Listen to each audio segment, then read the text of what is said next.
My name is Andrija Panić. I'm Senior Cloud System Engineer within HIAG Data, and over here we have Mike, who you probably know. Yeah, I'm Mike Tudkowski.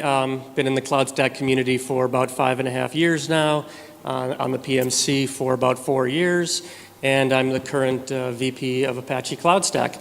I actually have a very minor role in this particular presentation, as Andreas has pretty much collected all of this information on his own. I have a small part later, so I'm going to disappear for a while and come up around in the middle of the presentation for 5-10 minutes. So take it away. Yeah, thanks. So basically this is going to be a short story of, let's say, or kind of sharing experience from our side as we grow up from well, at the beginning, obviously, a startup mode company, what kind of issues we experience with the CloudStack, with storage, with our infrastructure, and so on. So basically, the growing up issues, you can say, and then how we basically solved it and how we now transition to using the managed storage or the SOLIDFIRE solution. So let's move on. Just a bit of storage history, but previously I would just mention we are running purely KVM.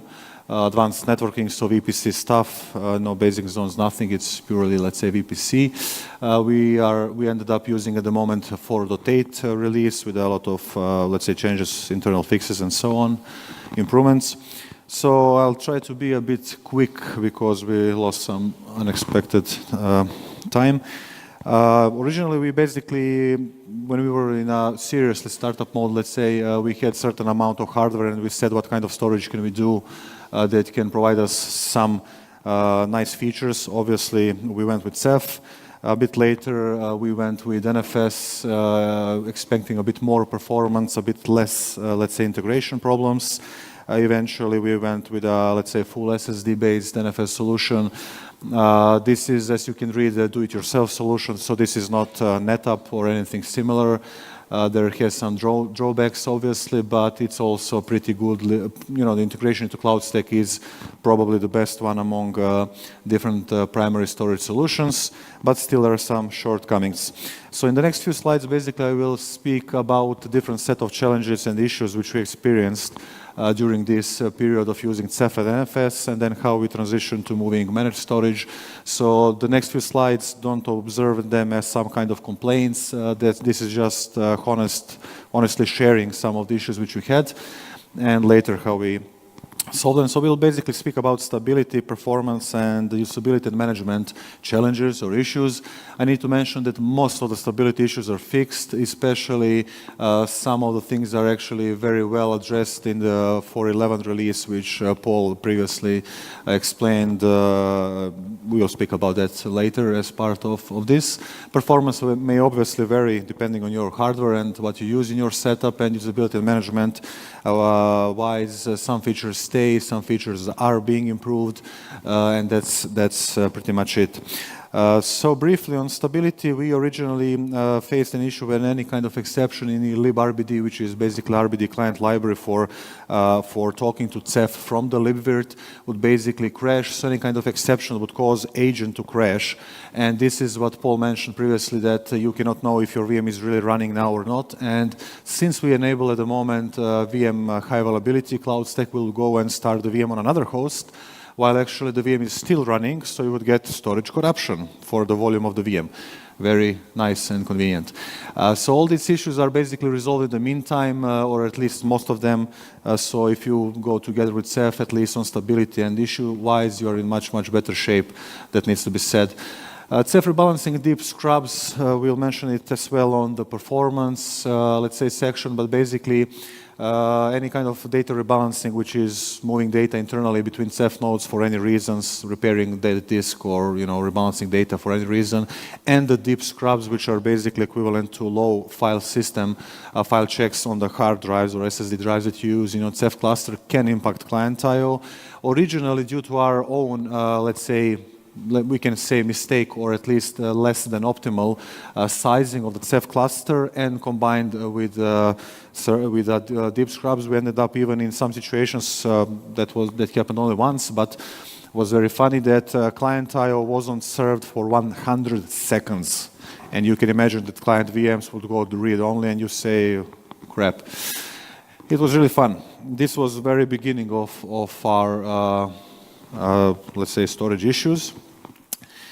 Then also flapping monitors and OSDs in CEPH due to different network issues can also cause slow requests. Same, let's say, stability penalty. Flapping is the official terminology for going up and down, basically, and monitors and OSDs are object storage daemon in CEPH. Let's say hard drives and monitors which are monitoring the whole infrastructure can go up and down, and CEPH can become really crazy if you have issues with network devices, cables, switch ports, defective firmware like in our case, and so on. So just be aware that CEPH is very sensitive to network. Make sure it's stable. Volume snapshotting can then also take a long time to complete, simply not really the snapshotting process, but the process of copying over the snapshot to the secondary storage, and this is now a very nice improvement that Paul mentioned previously. They're being decoupled, so when you execute APR for creating snapshot, it will almost be instant. It won't last for 2 hours, 3 hours, because you imagine 1 terabyte volume, somebody creates a snapshot, it's being copied over to secondary storage. We had customers like that. And then simply because this is executed in sequence, you can read more at the last slide. I provided a set of links where you can read the description of the original issues. Basically, this will block the job queue for the other tasks in the agent queue on the same KVM host. So for example, you might end up in a situation when you cannot start virtual router because the snapshot is running. It's kind of silly. But this has been obviously addressed, at least this specific issue, and there are some improvements being done on the snapshotting sides as well, in general, on CEPH and KVM, or actually in KVM in any way. Then also, I mentioned we use the NFS do-it-yourself solution, so not enterprise. It was based on ZFS, and we once went to a kernel panic, which is basically my last name. Basically all agents rebooted themselves at some point in time because agents usually assume that you have a good quality and 1 2 1 2 1 2 1 2 hey ja 1 2 hey hey okay, that's not hey me. hey 1 2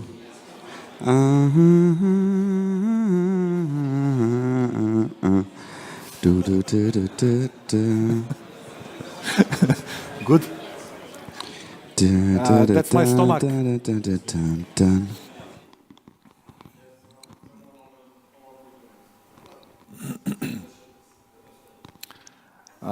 Yeah, good.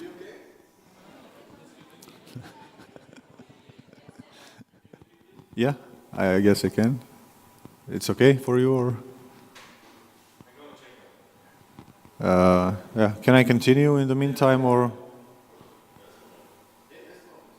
let them play Macarena or something? So at least I know that one. Anyway, back to the topic. So back in the days, this was again let's say first year of our cloud operation. Due to the KVM heartbeat script, which basically writes to the primary storage, we're talking actually about NFS only for now implementation, agents assume that you have a stable, highly available storage, and if there are issues writing to the storage, agents assume that they are the ones that are in problem. So agents would say, okay, I'm the stupid guy, let me reboot myself. And because it was actually a storage issue, all agents rebooted themselves. Very funny experience, to be honest, but still we didn't have too much clients back then, so it's okay. Then if we moved forward to the performance, I already mentioned briefly rebalance dip scrubs and flapping OSDs or monitors can cause serious performance issues. But basically what you can do to solve this is you can throttle the rebalance process, which means that it takes literally days to finish, but it's much less impact on the client I/O, so you don't have, let's say, penalties. In that sense, disable dip scrubs, believe it or not, we had to do this because simply when you do a low file system check across drives, we still end up with having blocked I/O requests. Replace OSDs if the drive is about to fail, or network devices. We recently, after some maintenance, had issue with defective cables, defective switch port, and maybe something else, and basically CEPH was going just up and down, and it was causing a hell of a lot of blocked I/O requests. Actually, not recently, but yeah, during the last maintenance that I can remember. So make sure that your network is okay. Then this is performance, not necessarily penalty, but we couldn't use improvements that are in general possible. When you are using client libraries or client side to talk to the CEPH cluster or to write to the CEPH cluster, basically you can define it, you can say to the CEPH, I want to stripe my data across multiple objects. So literally imagine RAID 0 across 5, 10 devices. In RAID 0 it's not really redundant, obviously, but here you can basically define the stripe size. So imagine you're writing, I don't know, 40 megabytes of data. You can write it across, theoretically silly numbers, but you can write it across 10 objects of 4 megabytes, and these eventually, and in the best possible scenario, will be written to 10 parallel drives, or 8 or 9, depending on the placement groups and everything. But in Librados, there was no yet support at the moment when we were using it, so we could not make let's say we could not make a better performance, so we use default, let's say, so to speak. Then also one huge issue at the beginning is that there was no proper CEPH snapshot removal process. So basically you create a snapshot, it's being copied over from set to secondary storage. When you want to delete the snapshot, CloudStack will delete it in database, it will delete it on secondary storage, but there will be left CEPH snapshot on primary storage. So imagine hourly snapshots, which is 24 snapshots per day times a couple of days. You end up having like 5,100 snapshots on the primary storage. And I will mention this later as well. This causes huge performance penalty. What we temporarily did, we just hidden the hourly snapshot button and kindly asked our clients to stop doing hourly snapshots until the things are fixed. And then we eventually implemented proper CEPH snapshot removal code. This is our, as I wrote, humble contribution to community. We didn't contribute maybe too much, but at least this useful part is there starting from 4.8 release. Then if you continue with performance, whatever kind of shared environment you use, network storage doesn't matter. If you don't have proper quality of service, you will eventually end up with the noisy neighborhood scenario. So basically, when we are now speaking purely about KVM, so I'm referencing KVM as well, actually only KVM here. When you create your disks on shared storage, there is actually a quality of type set to hypervisor, which will basically generate just the limit, let's say the read and write rates in either bytes per second or IOs per second, whichever limit is reached first. These are not 4K IOs, these are any size IOs. We will show you a nice demo, hopefully after this, let's say, text part of the presentation.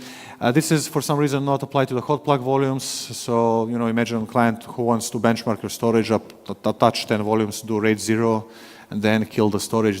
It was very fun back in the days. For me personally, this is not really true quality of service. It's more like damage of control of a kind, but it's still much better, obviously, than not having anything. So this is still good enough to avoid at least most of the noisy neighborhood scenarios. Now a bit of, I wrote it here like to be funny in theory versus practices exercise. Imagine you have 100 client VMs which have optimized their I/O for, let's say you are doing, I don't know, some sequential writes, or if you're using CEPH, you do RBD caching on the KVM side. So you have 100 purely sequential streams that you send to the storage. CEPH, NFS, doesn't matter. So in general, any kind of storage can very well handle sequentially. You agree, hard drive can do almost 200, single hard drive, 200 megabytes per second, but in the 4K random I/O, it can do barely 400 or 600 kilobytes. So it's really, but the problem that happens is basically that at the back end on the storage, you have too much streams interleaving, and this becomes absolutely 100% random I/O. And this is the reason basically that any kind of hard drive solutions, with no matter what kind of magical caching you actually use, become absolutely useless, and that's the time when you actually need to employ SSDs and use the random basically I/O power that it provides. There is actually very nice, you can, okay, my laser is dead. There is very nice actually white papers from Intel how to reach 1 million IOPS with Intel and some software solution that will actually back up this, exactly this theory. Moving forward on usability and management, what I briefly mentioned previously as well, there was actually snapshot lifecycle issues when talking with Ceph, and then due to the certain RBD layering issues, we end up having serious performance degradation across whole Ceph cluster, not just the volumes which had the snapshots.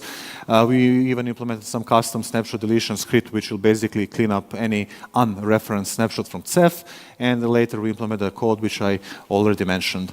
Now to make things even more fun for us at the same time, there was a certain issue, variable size or something similar in Rados Java 0.1, where if you have more than 16 snapshots, it will basically crash. When you want to delete the volume which is on Ceph, basically the Rados Java will try to unprotect all the snapshots, and then you try to list me all the snapshots, and you have more than 16, it will just collapse. It cannot handle more than 16 snapshots, so basically this is the time where new version was implemented by Vido.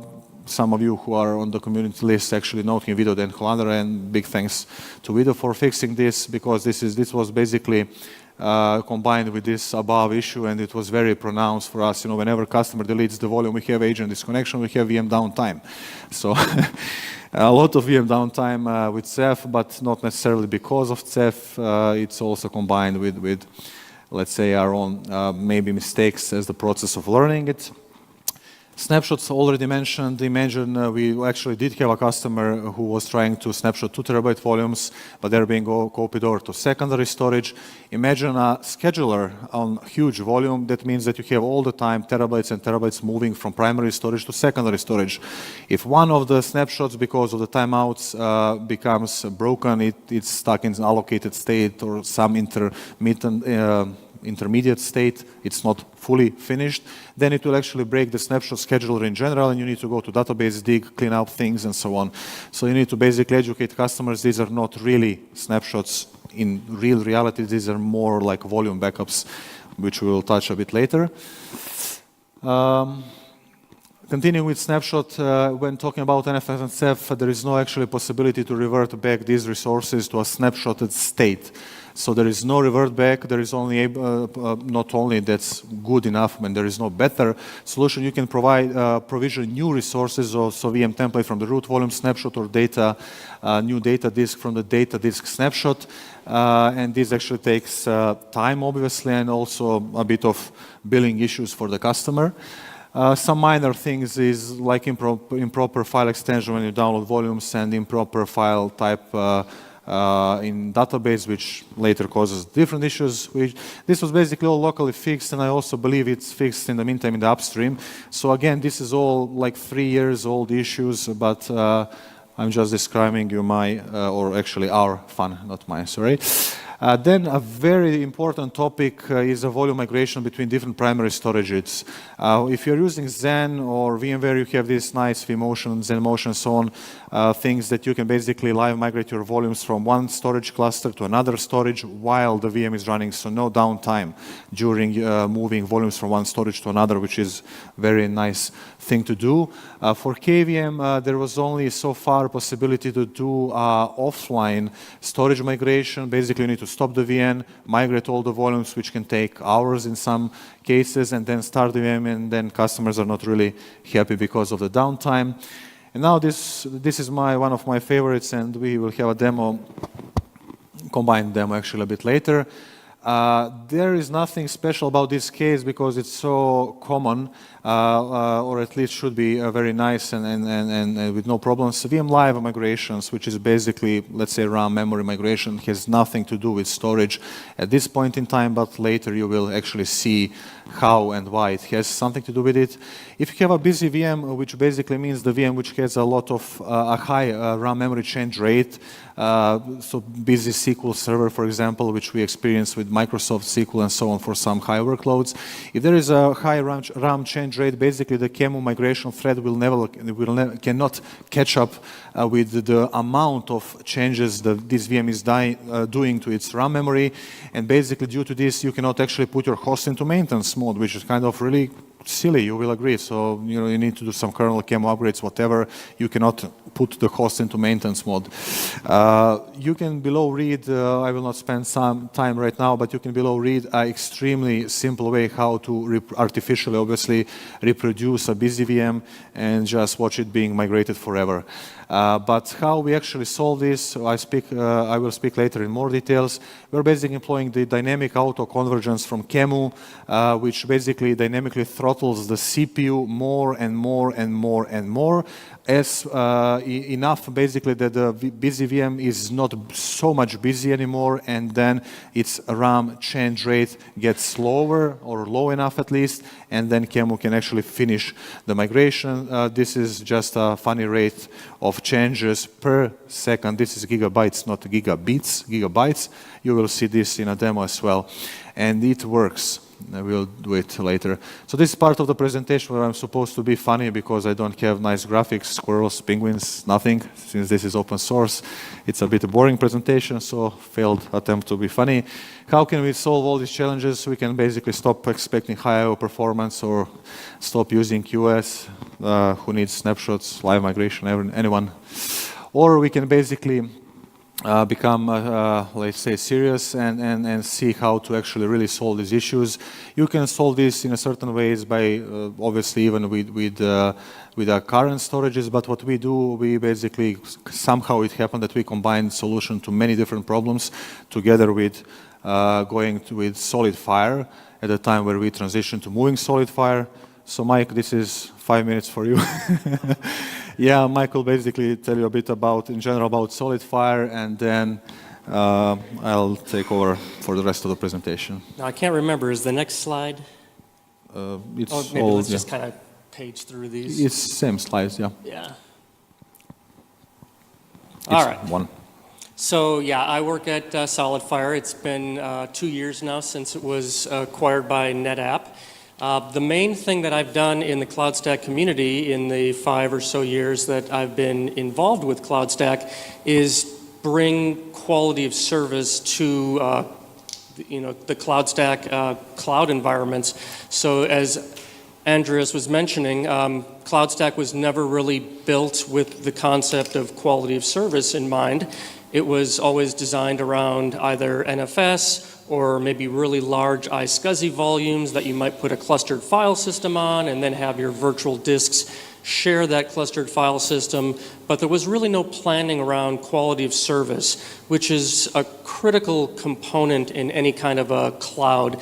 You don't know what other people who are sharing those storage resources are up to from day to day.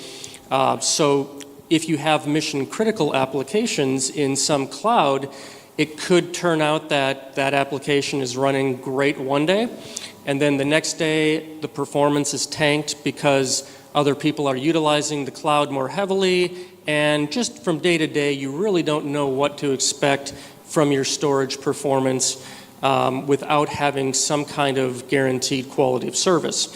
So that's where SolidFire comes into play and what I've been working on in the CloudStack community over the years. We'll see in some level of detail through demos in a moment how this actually looks in practice, but from just a high-level point of view, the idea here is to be able to deliver guaranteed storage quality of service to the virtual disks of each and every VM in your cloud so that you don't have to worry about what other people, maybe people you don't even know, they don't work for the same company as you don't know who these peers are who are sharing your cloud environment. Well, it doesn't matter if you have a robust quality of service system backing that cloud. You have guaranteed performance on each and every one of your virtual disks, and you don't have to worry about what everybody else is doing in the cloud at all. So I will leave it at there and let you continue on with the rest of your presentation. Sure. So you can basically read a bit of details here, but these presentations will be also online, so you can maybe read in a more in a more piece, let's say. I would like to move forward if that's okay, but Basically, what you have the option to guarantee via the minimum IOPS property of a volume. We will see this in the demo.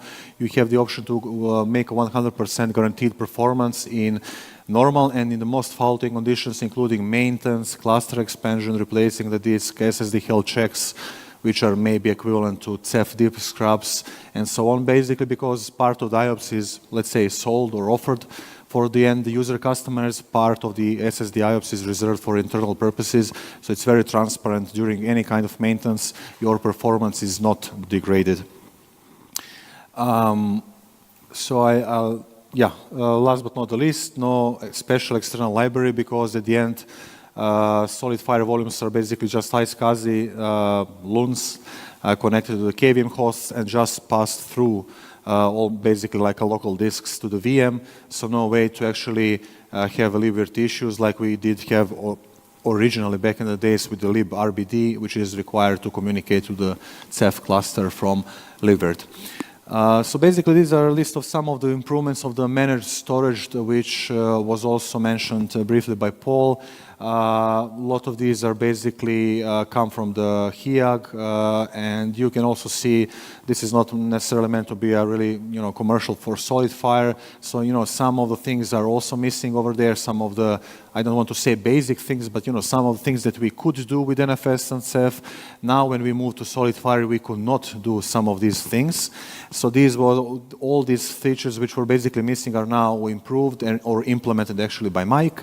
And one of the more important ones was offline storage migration, and eventually the online storage migration, which is, let's say, equivalent to the vMotion or ZenMotion for KVM. Inside the CloudStack, this is actually an absolutely new thing inside CloudStack at KVM World. Proper auto-convergence and so on, we will basically speak about that. But basically from the cloud operator side, and what we, let's say, offer or sell to our clients, we feel basically one-to-one ratio, like we are not losing any feature, which we previously did offer with CEPH and NFS or non-managed storage. I will skim through these slides really quickly because we already talked about them. We are running public cloud, so it's not private, it's public stuff. You cannot control what customers do. They rely heavily on snapshots, but we already mentioned it take hours, and these are not really truly snapshots because they are volume copies. We even internally renamed the feature to volume backups, not snapshots, and basically so on and so forth. We mentioned all of this. How we basically solve this with SolidFire, basically snapshots on SolidFire stay on SolidFire. It's true as well for NFS and CEPH, but CloudStack will then copy over the volumes. But with SolidFire, there is a difference. These snapshots are not copied over to secondary storage. This is a huge difference. They're all referenced, and you work directly with snapshots on primary storage, which is, I believe, something similar or possible with Zen. With a non-managed storage, so you reference and do everything directly on the primary storage, if I'm not mistaken, but I'm not a Zen guy, so if I'm wrong, sorry for that. For these are obviously real snapshots. It takes literally 3 to 4 seconds to create and restore from very easily. They don't consume almost no space, not literally, but almost no space, and you don't need to move and write hundreds of gigabytes basically to the secondary storage. They are 3-4 seconds, so you can start your virtual router there. So in the next part of the presentation, we have 5 demos, but I'm not going to do them, obviously, due to time constraints. This is a very short one, but basically I kindly ask you to view it at your own pace. The presentations you can download later, and there will be also links at the last slide. I'm not sure how it works here on the Mac mic, but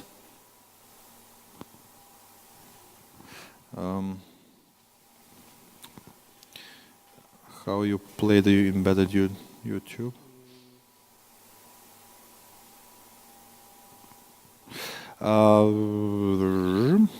Okay, this is the embedded video YouTube that we load directly from internet. For some reason, it's not displaying, but I. You want to display it on the website?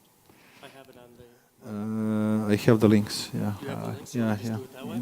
Yeah. But this one we are going to skip anyway. But you can actually, in this previous, you can see how you create a snapshot with some important data. You artificially produce data damage, you lose some data and then you revert. It's literally 3 minutes to reproduce the whole thing. It's very simple, it's very fast, it's very efficient. It's nice, very short actually, nice demo, so please take a look at it later.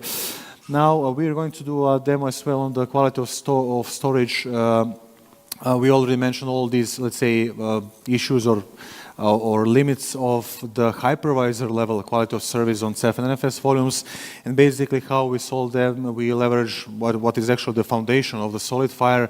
They're all built around the quality of service. We guarantee performance per volume, and that's the minimum IOPS, but basically client will usually get more, always get the maximum IOPS if the cluster has enough free resources. And there is also one very big critical difference here is in non-managed storage, or let's say in NFS CEPH, there is no easy way to actually monitor your cluster performance. How do you know if your storage cluster becomes too busy that it degrades the performance? It's impossible to know. But with SOLIDFIRE, you actually have basically the perfect monitoring environment where you can actually see if you need to add more space or more IOPS for that matter. So this is a quick demo which we are going to do. I'm going to probably actually need your help, Mike, please. I also have the links at the last slide. Oh, sure. You want to, as you like. So here, let's exit out. We'll go over here. The presentation was made on Windows, and for some reason it's not displaying them on Mac. Yeah. So, yeah, the second one, please. You can open it. Yeah. So let's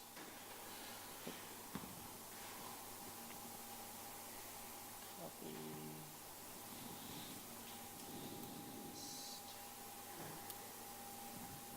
I'll come back.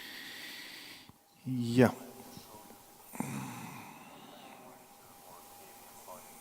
I'm going to mute, yeah. Sorry for that. So basically here I'm going...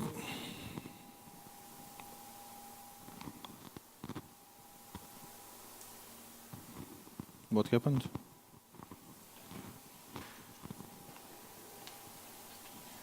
It's not displaying the output.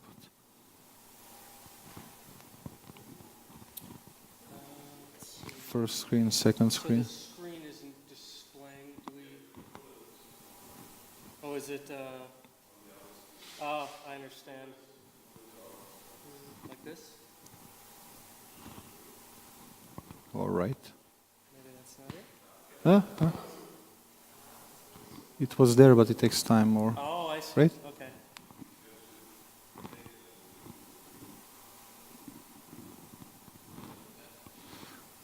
This one's going to the left. Try the right.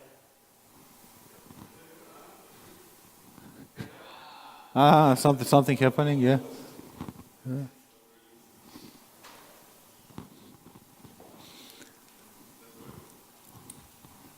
Yeah. Oh wait, now we got it. How do I actually? You can move the mouse and watch over there. Oh, that works. And if you can just rewind the video, please. Yeah, sorry, some technical issues. Too much of them. So we have a demo VM. Basically, I'm going to show you differences between hypervisor level quality of service, how it's implemented, and SOLIDFIRE. So we have a root volume, which is on an NFS, freshly deployed VM. If you do the virtual dump XML, you can read the IO tunes section, which says read bytes, write bytes. That's the part where you actually generate part of the XML. Please do it at your own pace later. But yeah, that's when you consume hypervisor level quality of hypervisor type quality of service. Basically, when you define certain limit to reads and write rate that is basically sent to the XML file that's generated inside libvirt. Now, if we briefly attach a few data volumes which I just pre-created previously to the same VM, we will see the differences between SOLIDFIRE and the other data volumes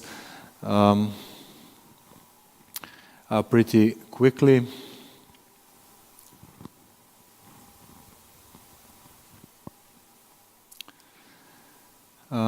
Yeah. So you can basically check the VM just to make sure that all volumes are attached. By the way, these videos are with sound, so you can view them, normally on YouTube.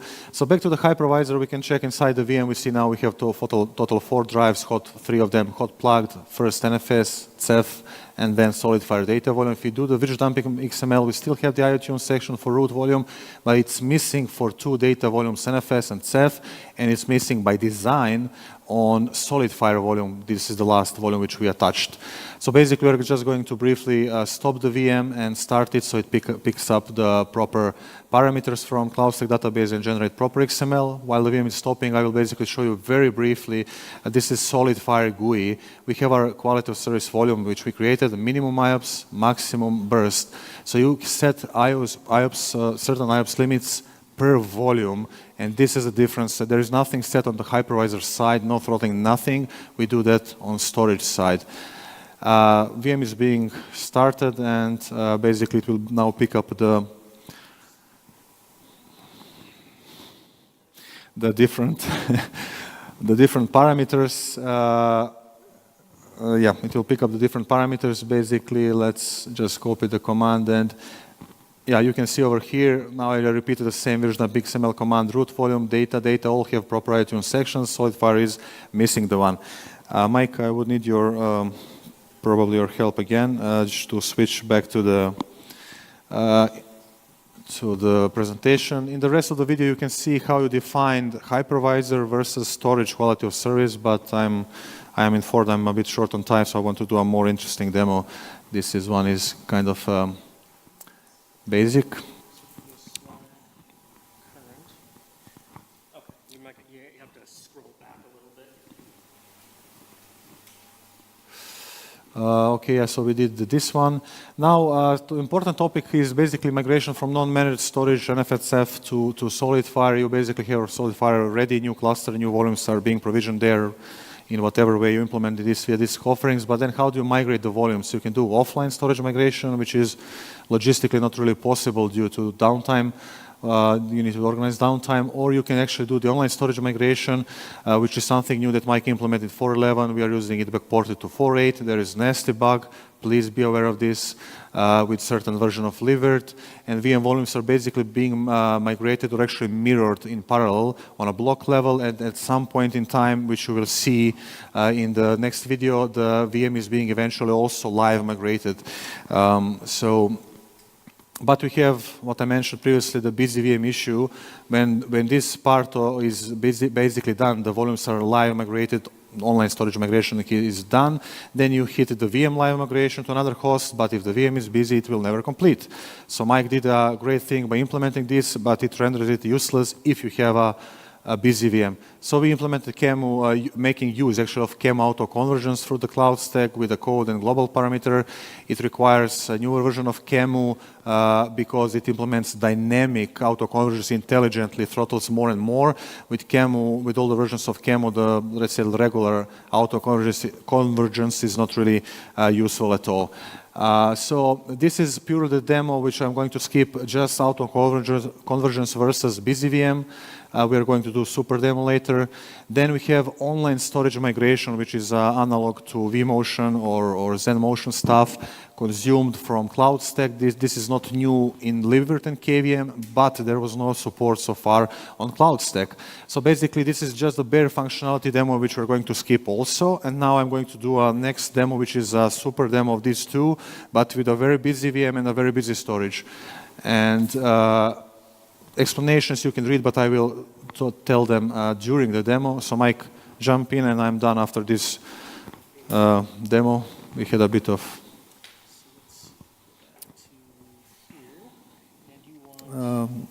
last one. This one here? Yep.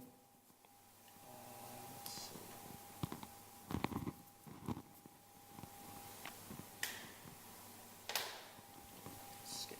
Okay, now I got it. Last one, right? Yep.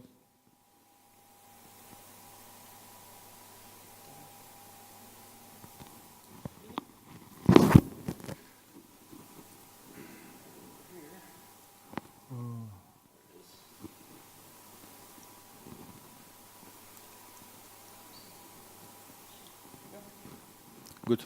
Thanks, Mike. So basically, obviously, you log into your environment, and the original demo is 46 minutes, but I will explain it in 6 or 7 minutes total. So we have a demo VM. Let me just put into full screen. Okay, good. So you can observe this is a 24 CPU VM. We observe a host on which it's running. We can observe volumes of this VM. We have a root volume which is not relevant. It's on SOLIDFIRE. We don't care for the purpose of this demo. But we do have 2 additional data volumes, which are 2 NFS volumes of 100 gigs. We are going to do software RAID 0 across 2 100 gigs and write with 150 megabytes per second to produce a busy storage. And then we are going to do a similar with a CPU and RAM. So this is just volume overview. You can see both of them are on NFS. And then if we go to the hypervisor level, this is a source host. We have a VM running over here. We also have a destination host, because when you do online migration, storage is moved, but also the VM is live migrated. On the destination host, there is no VM running. On the source host, during the migration, which is not yet started, we will observe the progress of the live migration, RAM memory live migration. We are also going to observe in another tab, also on the source host, the block level jobs, which is basically the online storage migration progress. These are 2 NFS volumes which are being mirrored, which will be mirrored or migrated actually to SOLIDFIRE. Inside the VM, we are using the stress up test utility from Google, writing to 59.5 gigabytes of RAM.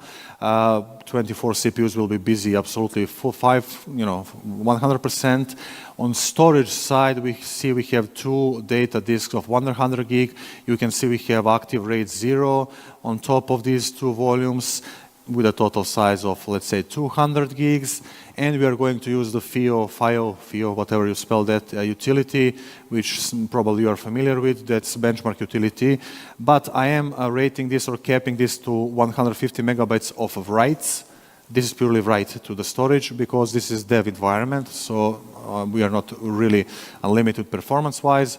0 CPU usage at the moment, 0 with IOStat, 0 disk usage across the software RAID, everything 0.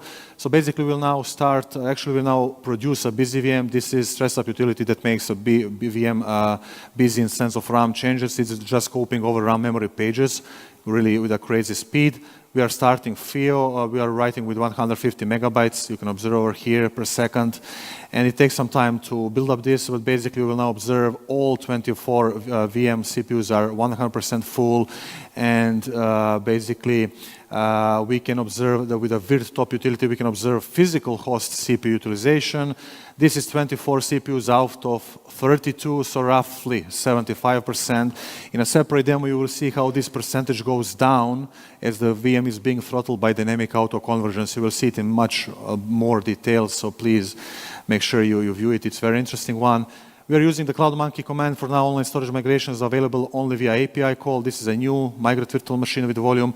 We are referencing virtual machine ID, host ID to which the VM will be migrated, and then migrate 0 pool, migrate 0 storage, migrate 1 pool, migrate 1 storage. So we're telling them these 2 volumes, volumes, not storage, volumes, migrate them to this same pool in these cases. Theoretically, it could be 2 different SOLIDFIRE clusters. We started the migration job. We wait for a few seconds so it really kicks in on the hypervisor level. It's now still, let's say, building up. So the block level copy progress or the volume mirroring from NFS to Ceph or online storage migration, if we want, is starting obviously from 0%, and we're being progressing. If we check the destination host, we have a destination VM which is in pause state. It has the same XML file, except the difference that it's not referenced NFS volume, it's now referencing SOLIDFIRE volumes, and the RAM content is being copied over. This is SOLIDFIRE GUI. I'm basically here, these 2 new volumes which have been automatically provisioned as parallel to the 2 NFS volumes. I'm just increasing the maximum EOPS for these volumes to speed up the migration process. And for both volumes, let me skip for 5 seconds to save some time. And then we can observe in the reporting tab, you can observe volume performance. Here you can see very granularly per volume actual current performance. It's still building up. It refreshes every 10 seconds. But basically, I now configure a split view. The video is paused and continue to be recorded a few times. So if I scroll down, you will see different percentage going up. But all the time, while the block level jobs are running, basically the copying of the NFS to SOLIDFIRE, you will also see certain throughput on the SOLIDFIRE storage being written to as a part of the migration, obviously. And you can observe this until you get bored to tears. Later, I switched up to this different view. Still, it takes some time to finish block level migration. When it reaches 99 point something percentage, then the VM live migration will kick in. So now I'm going to rewind to 27 minutes. You have this number in our presentation, so you can rewind yourself as well. And after that, the live migration will kick in, and we'll be very soon done with the presentation. So it rewinds faster on Windows, just to tell you the truth. But it doesn't work. So when the volumes are basically 99 point something percent done, KVM will decide at some point to kick in with the live migration of the VM, which is RAM memory live migration. And here you can observe memory bandwidth, which is copying rate, and so on and so forth. You can observe number of iterations. This will climb to 20 iterations because first iteration it will fail, then Qemu will throttle the CPU, then the second iteration will also fail. It will throttle more and more and more and more, basically until you reach some 20 minutes later. Basically, it will go to 26 iterations as the CPUs are being throttled more and more and more, and then throttled actually enough that these 24 CPUs are throttled, so it's not busy anymore that much, and it will basically finish eventually. This took actually 1.5 hours without any video recording, but that's pretty much it. At some moment, the VM will finish the migration, and it will disappear from this source host, which is basically now. I'm done in literally 1 minute, so sorry for that. Can you just run the slides? Okay, 30 seconds. So here you can find some links, direct demo links, which are also part of the presentation embedded. Some other links from Mike, what to expect with Ceph and so on. And there is a small bonus script from HIAG, which we use internally to say, have this VM, have it migrated to SOLIDFIRE. It will find all the volumes which are not on SOLIDFIRE and migrate them over. Sorry for all the technical issues. It's beyond our... I just wanted to point out that his videos some of them that we did see and some that we didn't see, he has them all narrated nicely. So if you do watch them online, it's not just a silent video. Everything is explained nicely. So I really do encourage you to take a look at those. And he put a lot of great work into making those videos and providing great explanations. So go ahead and check them out if you can. Thanks.